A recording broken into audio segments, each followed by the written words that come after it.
Ողջույն, այսօր մի շատ հետաքրքիր պատմություն ես լսելու։ Լավ տեղավորվիր և ուշադիր լսիր։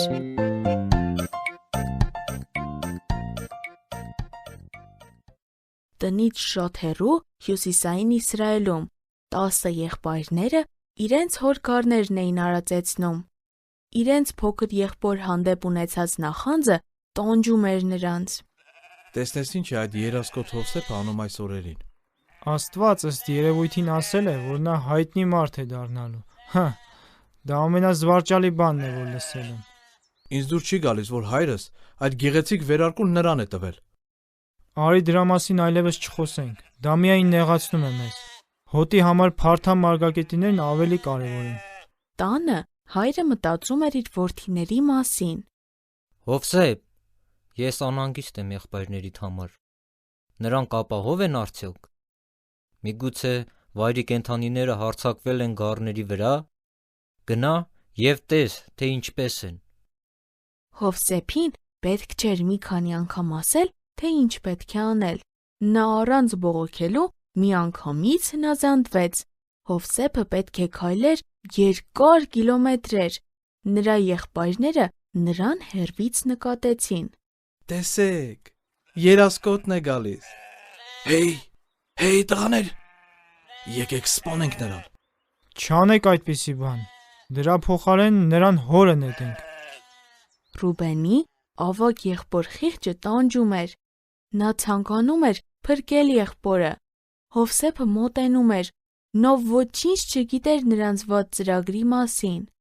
Խաղաղություն ձեզ, եղբայրներ, ինչպե՞ս եք։ Քո գործը չէ, հենց հիմա վերարկուտի ինձ տուր,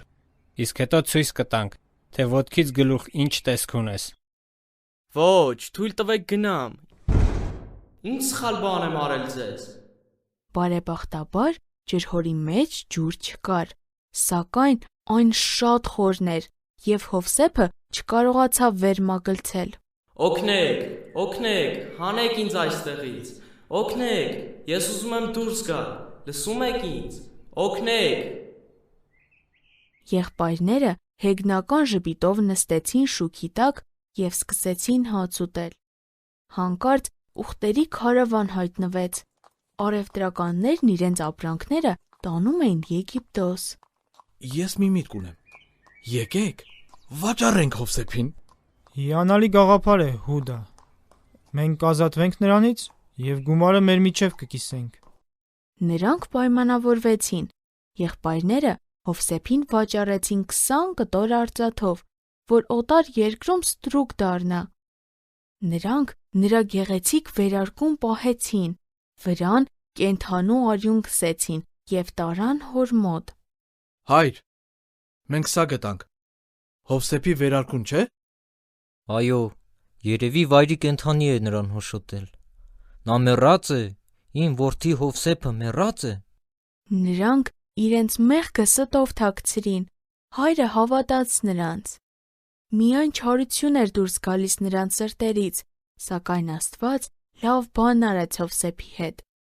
Ես հետաքրքրված եմ, թե ինչպես կշարունակվի պատմությունը հաջորդ թողարկմանը, իսկ դու։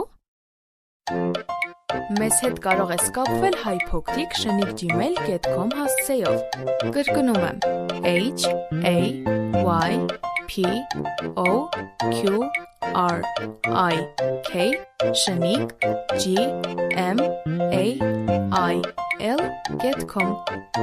Կհանդիպենք հաջորդ թողարկմանը։ Ձեզ հետ է Եվնիկեն։